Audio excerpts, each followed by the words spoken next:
Item ಯಾವುದೇ ಇರಲಿ try ಮಾಡಿ ಆಚಿ ಚಿಕನ್ ಮಸಾಲಾ. ಆಚಿ ಚಿಕನ್ ಮಸಾಲಾ. ನಿಮ್ಗೆ ಹಾಗೆ ತಿಳಿದಿರಂಗೆ ನಾನು ಸಲಗ, ಭೀಮಾ ಮತ್ತು ಸಿಟಿ ಲೈಟ್ಸ್ ನಾನು ಮಾಡುವಂಥ ಯಾವುದೇ ನಿರ್ದೇಶನ ಸಿನಿಮಾ ಆಗಲಿ ಹೊಸಬರಿಗೆ ಮತ್ತು ಅದರದ್ದು ಕಷ್ಟಪಡ್ತಿರೋರಿಗೆ ಅವಕಾಶ ಮಾಡಿಕೊಡೋದು ಯಾವಾಗಲೂ ನನ್ನ ಅಭ್ಯಾಸ. ನನ್ನಂಗೆ ಇನ್ನೊಬ್ಬರು ಕಷ್ಟಪಡೋರ ಮೇಲೆ ಬರಬೇಕು ಅನ್ನೋ ಆಸೆಗೆ.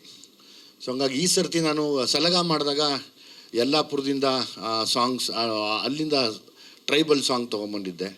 ಭೀಮಾ ಮಾಡಿದಾಗ ನಾಗರಹೊಳೆಯಿಂದ ಒಂದು ಸಾಂಗ್ ತಂದಿದ್ದೆ.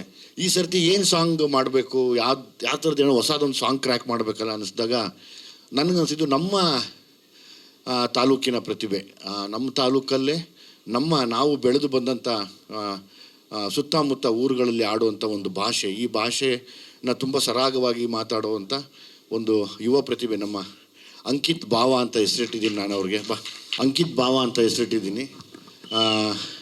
ತುಂಬ ನಮ್ಮ ಆನೇಕಲ್ಲಲ್ಲಿ 2 ಪ್ರತಿಭೆ, ಒಂದು ರಾಹುಲ್ ಡಿಟ್ಟೋ, ಅದಾದಮೇಲೆ ನಮ್ಮ ಅಂಕಿತ್ ಭಾವ 2ನೇ ಪ್ರತಿಭೆ ಇವತ್ತು ಹೊಸದಾಗಿ ಹೊರಗಡೆ ಬರ್ತಾಯಿದೆ.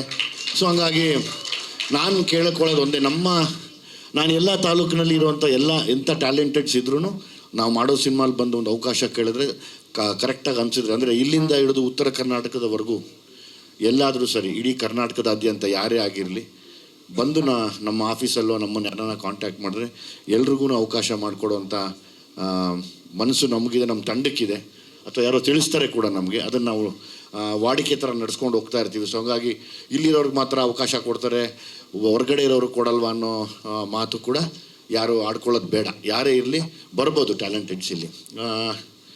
ನನಗೆ ಅಂಕಿತ್ತು ಹೊಸದೊಂದು ಚಾಲೆಂಜ್ ಅನಿಸಿದ್ದು ಸೌಂಡು. ಮತ್ತು ನಾನು ಚರಣ್ ಎಲ್ಲ ಕೂತಾಗ ಅಂಕಿತ್ ಹತ್ರ ಮಾತಾಡ್ತಾ ಇದ್ವಿ. ಅಂಕಿತ್, ನಿನಗೆ ಈ ಸಿನಿಮಾ ಬಗ್ಗೆ ಏನು ಅನ್ನಿಸ್ತು, ಈ ಸೌಂಡ್ ಬಗ್ಗೆ ಏನು ಅನ್ನಿಸ್ತು, ನೀನು ಮಾತಾಡೀಗ.